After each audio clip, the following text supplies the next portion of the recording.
Switch board wiring करना बताएंगे, एक रूम का फुल कंप्लीट वायरिंग करना बताएंगे। एक रूम के लिए एक ठो पंखा का यूज करेंगे, एक रूम में 2 ठो लाइट का यूज करेंगे। तो 2 ठो होल्डर ले लिए, एक ठो होल्डर बोर्ड में ही सेट कर दिए। बोर्ड में वायरिंग करना पूरा स्टेप बाय स्टेप बताएंगे। अगर आप वीडियो ध्यान से देख लेते तो आप भी आसानी से वायरिंग कर सकते हैं कोई भी रूम के। बोर्ड में सभी स्विच सॉकेट को सेट कर दिए। एक ठो फैन रेगुलेटर का भी इस्तेमाल किए पंखा के लिए कम बेसी करने के लिए। तो बहुत सारा कमेंट आ रहा था कि भैया रेगुलेटर से भी कनेक्शन करके बताइए पंखा को किस तरह कनेक्शन करते हैं। मेरा चैनल पे बहुत सारा बोर्ड वायरिंग के वीडियो अलग अलग थे, जाके देख सकते हैं, सीख सकते हैं। तो पेज को फॉलो कर लिया, वीडियो को लाइक करें। बोर्ड में एक ठो होल्डर सेट किए, उसमें 2 ठो वायर का कनेक्शन करके पहले ही बाहर निकाल लिए। बोर्ड में एक ठो फैन रेगुलेटर का भी इस्तेमाल किए, तो उसका भी 2 ठो वायर है, तो इसको भी कनेक्शन करना बताएंगे आगे किस तरह दोनों वायर में कनेक्शन करना है। बोर्ड में फ्यूज का यूज किए, तो फ्यूज के निचले पॉइंट से पूरा बोर्ड का वायरिंग करेंगे। फ्यूज के ऊपर वाले पॉइंट में मेन लाइन का कनेक्शन करेंगे। मेन लाइन 220 वोल्ट का जो फेस वायर है वो रेड वायर का इस्तेमाल किए, तो फ्यूज के ऊपर वाला पॉइंट में कनेक्शन कर देंगे, क्योंकि फेस वायर जो फ्यूज के ऊपर वाला पॉइंट में कनेक्शन करना है। बहुत आसान है स्विच बोर्ड वायरिंग करना। अगर आप वीडियो ध्यान से देखते हैं तो आप भी आसानी से वायरिंग कर सकते हैं।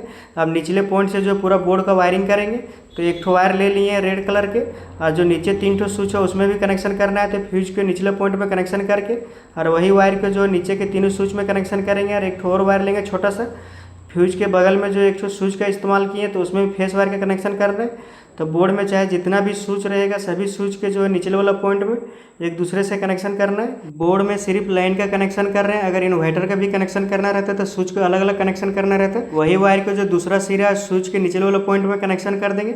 अगर आप बोर्ड में लाइन और इन्वर्टर का कनेक्शन सीखना चाहते हैं तो इसका भी वीडियो मेरा चैनल पर जाके देख सकते हो और सीख सकते हैं। नट को अच्छे से टाइट कर देना है, बाद में जो वायर खुलना नहीं चाहिए। एक ठो स्विच का कनेक्शन कर दिया। अब एक ठो और वायर लेंगे छोटा सा, और नीचे के जो 3 स्विच है 3 स्विच के नाप के वायर को जो है छील लेना है, क्योंकि 3 स्विच के जो एक दूसरे से कनेक्शन करना है। अगर आप एक बार स्विच बोर्ड वायरिंग करना सीख जाइएगा, उसके बाद बोर्ड में चाहे जितना भी स्विच सॉकेट रहे उससे कोई भी दिक्कत नहीं, सभी का कनेक्शन सेम ही रहता है। एक ठो वायर छील के और 3 स्विच के निचले वाले पॉइंट में कनेक्शन कर दिए। नट को अच्छे से टाइट कर देंगे। फ्यूज के निचले पॉइंट से एक ठो वायर जो कनेक्शन करके रखे थे, तो 3 स्विच में से किसी एक स्विच के जो है निचले वाले पॉइंट में कनेक्शन कर देंगे, तो 3 स्विच में कनेक्शन हो जाएगा। तो बहुत आसान है स्विच बोर्ड वायरिंग करना। अगर आप वीडियो ध्यान से देख लेते तो आप ही आसानी से वायरिंग कर सकते हैं। देखिए मेन लाइन जो फेस का वायर है वो 4 स्विच के निचले वाला पॉइंट में कनेक्शन कर दिए। अगर 5 ठो स्विच रहता तो 5 में कनेक्शन करेंगे। और सॉकेट को स्विच से कनेक्शन करेंगे तो एक ठो छोटा सा वायर ले लेना है, और सॉकेट के एल पॉइंट में कनेक्शन करके स्विच के ऊपर वाला पॉइंट में कनेक्शन करना है। तो जिस स्विच से सॉकेट को ऑन ऑफ करना है उस स्विच के ऊपर वाला पॉइंट में कनेक्शन करना रहता है। बोर्ड में अगर 2 ठो सॉकेट का यूज करते तो उसका भी सेम ही ऐसे ही कनेक्शन करते हैं। सॉकेट के एल पॉइंट से लेके स्विच के ऊपर वाला पॉइंट में कनेक्शन कर देते। तो अभी एक ठो सॉकेट है तो उसको स्विच से कनेक्शन कर दिए, जिससे ऑन ऑफ करेंगे।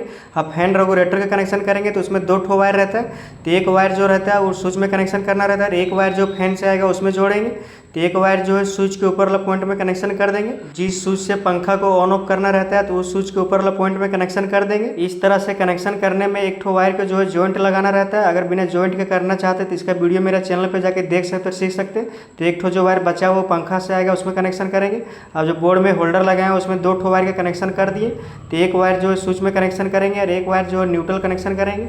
तो दोनों वायर में से किसी एक वायर को जो है स्विच के ऊपर वाला पॉइंट में कनेक्शन कर देंगे। तो होल्डर के लिए एक ठो स्विच का इस्तेमाल किए ऊपर ही, तो वही स्विच के ऊपर वाला पॉइंट में कनेक्शन कर देंगे।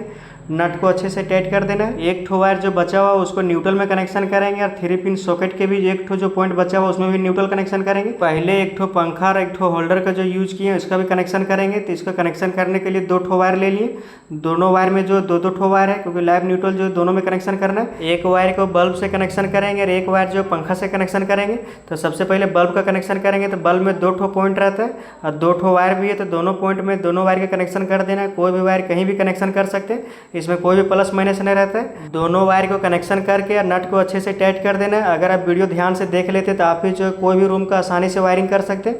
तो दोनों वायर को जो होल्डर में कनेक्शन कर दिए। अब दोनों वायर में से किसी एक वायर को जो है स्विच से कनेक्शन करेंगे। तो 2 ठो वायर जो रहता है होल्डर के उसमें लाइव और न्यूट्रल दोनों का कनेक्शन करना रहता है। तो दोनों वायर में से किसी एक वायर को जो है स्विच से कनेक्शन कर देंगे। तो नीचे एक ठो जो स्विच है उससे बल्ब को ऑन ऑफ करेंगे, तो उस स्विच के ऊपर वाला पॉइंट में कनेक्शन कर देंगे। अभी हम रूम में 2 ठो होल्डर का कनेक्शन करके बता रहे हैं। अगर आपको ज़रूरत है 3 ठो 4 ठो तो उसका भी कनेक्शन कर सकते हैं। सेम ही कनेक्शन करना है, जैसे 2 ठो का कनेक्शन कर रहे हैं वैसे ही उसका भी कनेक्शन करना है। तो एक वायर जो बचा है उसको न्यूट्रल में कनेक्शन करेंगे। अब एक ठो और वायर जो है वो पंखा में कनेक्शन करेंगे। तो पंखा में कनेक्शन करने के लिए क्लिप में एक साइड जो कॉइल का कनेक्शन किया हुआ रहता है और दूसरे साइड 2 ठो पॉइंट रहता है लाइन का कनेक्शन करने के लिए। तो दोनों पॉइंट में जो दोनों वायर है वो दोनों पॉइंट में कनेक्शन कर देना है। कोई भी वायर कहीं भी कनेक्शन कर सकते हैं, इसमें कोई भी प्लस माइनस नहीं रहता है पंखा में। तो दोनों वायर का कनेक्शन करके नट को अच्छे से टाइट कर देना है। मेरा यूट्यूब चैनल पे बहुत सारा वीडियो है इलेक्ट्रॉनिक इलेक्ट्रिशियन से रिलेटेड, तो जाके देख सकते हो और सीख सकते हैं। दोनों वायर को जो है क्लिप के दोनों पॉइंट में कनेक्शन कर दिए। अब इसको जो है लाइन से कनेक्शन करेंगे, तो इसी तरह से कोई भी पंखा का कनेक्शन कर सकते हैं, बहुत आसान है कनेक्शन करना। अब दोनों वायर में से किसी एक वायर को जो है फैन रेगुलेटर के जो एक ठो वायर बचा हुआ उसमें कनेक्शन करेंगे। तो दोनों वायर में से किसी एक वायर को लेना है, जो फैन रेगुलेटर के एक ठो वायर बचा हुआ है उसमें कनेक्शन कर देना है, ज्वाइंट कर देना है। अगर फैन रेगुलेटर का इस्तेमाल नहीं करते तो डायरेक्ट जो है स्विच के ऊपर वाला पॉइंट में कनेक्शन करना रहता है। तो दोनों वायर को ज्वाइंट कर दिए हैं, ज्वाइंट में जो है टेप लगा देना है। बोर्ड में या रूम में जितना भी पॉइंट का यूज किए थे सभी का फेस वायर का कनेक्शन कर दिया। अब न्यूट्रल का कनेक्शन करेंगे। पंखा का जो एक ठो वायर बचा हुआ है और एक ठो होल्डर जो बाहर में यूज किए उसका भी एक ठो वायर बचा हुआ है, और जो बोर्ड में एक ठो होल्डर है उसका भी एक ठो वायर बचा हुआ है।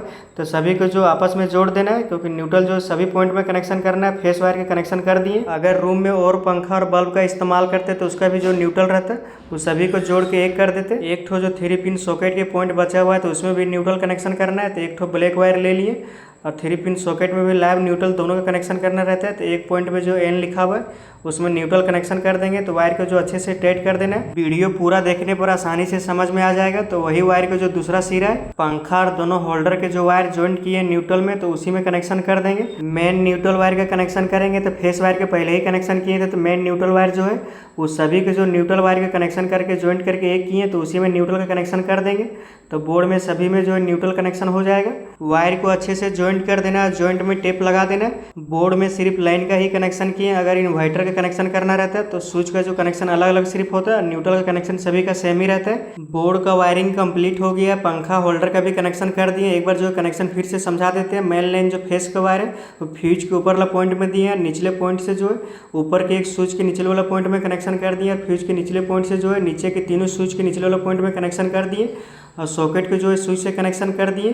सॉकेट के एल पॉइंट से स्विच के ऊपर वाला पॉइंट में कनेक्शन करना रहता है। और बीच के स्विच जो है एक ठो जो बाहर में होल्डर है उसका एक ठो वायर का कनेक्शन कर दिए। एक ठो फैन रेगुलेटर का यूज किए। तो फैन रेगुलेटर के एक वायर जो है स्विच में कनेक्शन किए, एक वायर जो है पंखा से कनेक्शन कर दिए। बोर्ड में जो एक ठो होल्डर है उसका एक वायर जो है स्विच से कनेक्शन कर दिए। पंखा में दोनों वायर का कनेक्शन कर दिए कैपेसिटर क्लिप में, और होल्डर में भी दोनों वायर का कनेक्शन कर दिए दोनों पॉइंट में। बोर्ड का फेस वायर का कंप्लीट हो गया। अब न्यूट्रल वायर जो है पंखा के एक ठो वायर और होल्डर के एक ठो वायर, अब बोर्ड में एक ठो होल्डर है उसका भी एक ठो वायर जो तीनों ज्वाइंट करके एक कर दिए।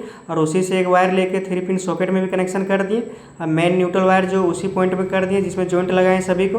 तो बोर्ड का वायरिंग कंप्लीट हो गया। अगर आप अर्थिंग का कनेक्शन करना चाहते हैं तो 3 पिन सॉकेट के ऊपर वाला पॉइंट में कनेक्शन कर सकते हैं। अगर आप वीडियो ध्यान से देखते हैं तो आसानी से समझ में आ जाएगा। बहुत आसान है बोर्ड वायरिंग करना। तब बोर्ड को जो आप चेक करेंगे कि कनेक्शन सही हुआ है कि नहीं हुआ है। बोर्ड में जो एक ठो होल्डर है उसमें एक ठो बल्ब लगा देंगे, क्योंकि चेक करेंगे लाइट जला के। अब बोर्ड में एक ठो फ्यूज का यूज किए हैं, तो फ्यूज में जो एक ठो पतला वायर से दोनों पॉइंट में जॉइंट लगा देना है। बोर्ड में फ्यूज यूज करने से अगर बोर्ड में कहीं भी शॉर्ट सर्किट होता है तो फ्यूज कट जाता है और सभी चीज़ जो सेफ रहता है। बोर्ड में 220 वोल्ट का कनेक्शन कर दिए। अब स्विच से बल्ब को चेक करेंगे तो बोर्ड में जो होल्डर है उसको ऑन ऑफ करने पर बल्ब जल रहा है। अब 3 पिन सॉकेट को चेक करने के लिए एक ठो चार्जर लिए।